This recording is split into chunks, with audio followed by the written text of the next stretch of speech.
How's it going, everybody? This is Dominic Minchella. I am the Kansas City Chiefs co-beat writer for On SI and the host of the Kansas City Chiefs Insider Podcast, here to finally confirm to you, the Chiefs Kingdom, that your Kansas City Chiefs have cracked the win column for the first time. It took them 3 weeks, but they are finally here. After a win over the New York Giants in New York by the final of 22-9. Now, let me just say, it's really nice to see that the Kansas City Chiefs were able to be on the other side of things now. So, as I've alluded to several times before on the podcast, the Kansas City Chiefs, they were going through a really, really rough patch, losing Super Bowl 59 to the Philadelphia Eagles, losing the first 3 preseason games, and then the first 2 weeks of the 2025 NFL campaign to the Los Angeles Chargers and the Philadelphia Eagles. It is nice that they went into New York and they were able to walk out with their heads held high for the first time. You had to know that it was bound to happen sooner or later. Not saying that it was a complete give me for the New York Giants, but I did tell you on the podcast that the Giants, you're either going to get 1 or 2 versions of what we've seen from them thus far. Their first week, they did not perform well. Their second week, they got nearly 40 points. This week, they kind of came right back down to earth as the Kansas City Chiefs walked over them 22-9. But don't get it fooled, folks. The Chiefs, they weren't necessarily out of the woods to begin. It was a close game. It was a 9-6 going into halftime, in almost seemingly like it shouldn't have been 9-6. There was a lot of things going against the Kansas City Chiefs, and the fact that they were even able to take the lead and hold on to it going into halftime, there was that should be pretty motivating. Going into that halftime with that way that they took the lead, it almost seemed like that kind of solidified them being able to win on the game. Now, I thought Patrick Mahomes, man, he just shows you all the time why he's one of the best quarterbacks in the National Football League.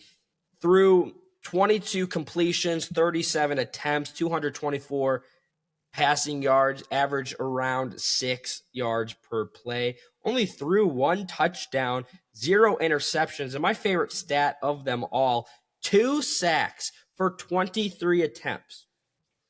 Now, I know that we're talking about the excellence that there is of Patrick Mahomes, but we do have to mention the evasiveness that he does have. If it was any other quarterback, you might not have only 2 sacks to his name. That's something that I think moving forward, especially going up against the Baltimore Ravens in week 4 of the campaign, the offensive line has really got to step up. Primarily, Jawan Taylor. Jawan Taylor, once again, man, he keeps having a lot of foul and penalty trouble. We saw it a lot last year. This year, it's not working well. I've told you several times on the podcast, in my humble opinion, that I think he's making too much money to be causing as many penalties as he is. He could have definitely, should that continue, say if you go up against a better team in the Baltimore Ravens next week, you want to be nearly flawless on the offensive line. If Jawan Taylor has little hiccups where he's not aligning on the offensive line correctly, or he's holding, or anything along those lines where he could be penalized, I think that could really come back to bite the Chiefs in the butt. All in all, though, the Kansas City Chiefs, they did see a lot of penalties. Okay, had 8 penalties go for 85 yards. That's an area to improve on. But it's okay. While it wasn't the prettiest win for the Kansas City Chiefs, especially in the first half, I thought their second half was much better.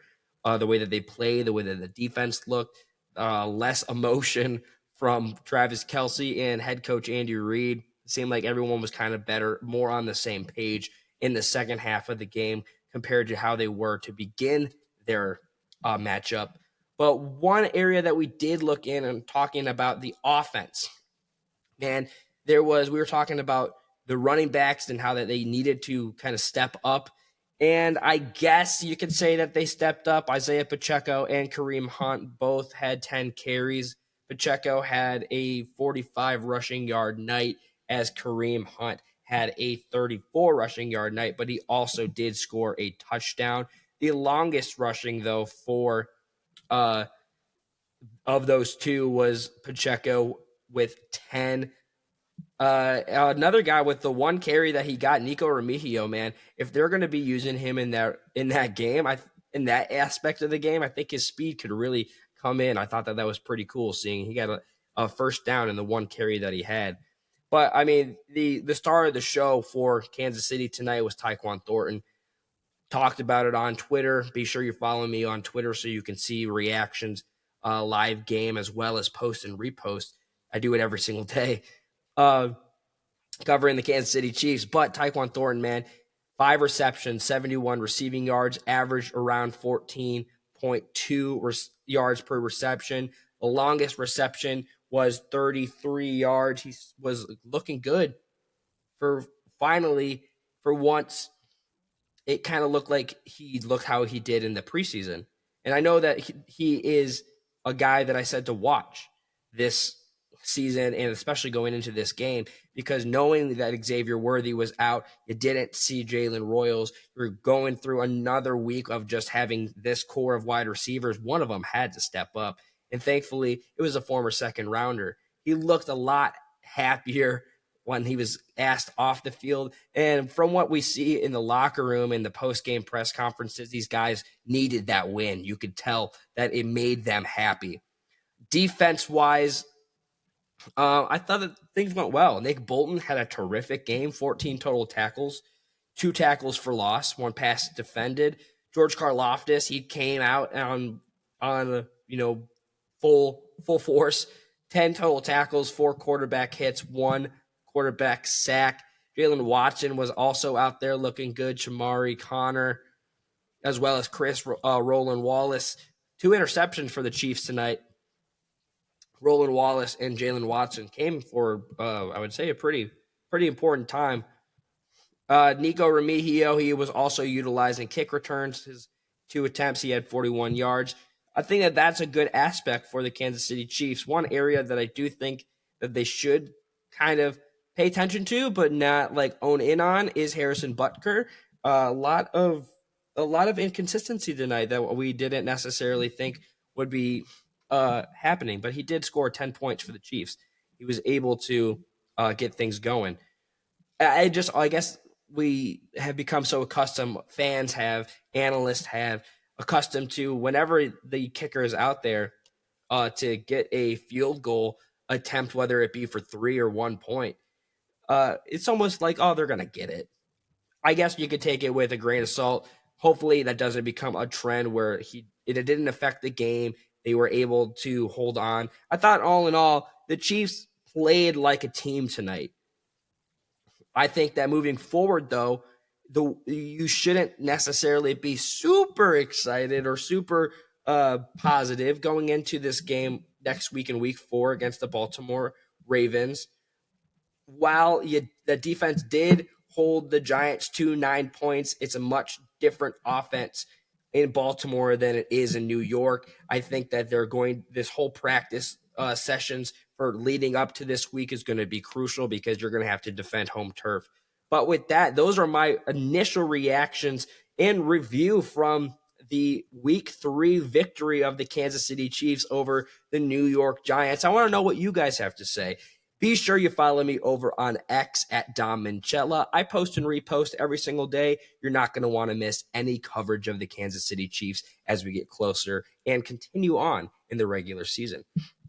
You can also follow us over at KC Chiefs on SI, over on X, posts, whether it be podcast, analysis, opinion, it's all there. Kansas City Chiefs on SI is the place to get your Kansas City Chiefs news. You guys know the deal by now. As always, be kind to one another. Chiefs are in the win column. Time to celebrate. I'll see you guys tomorrow.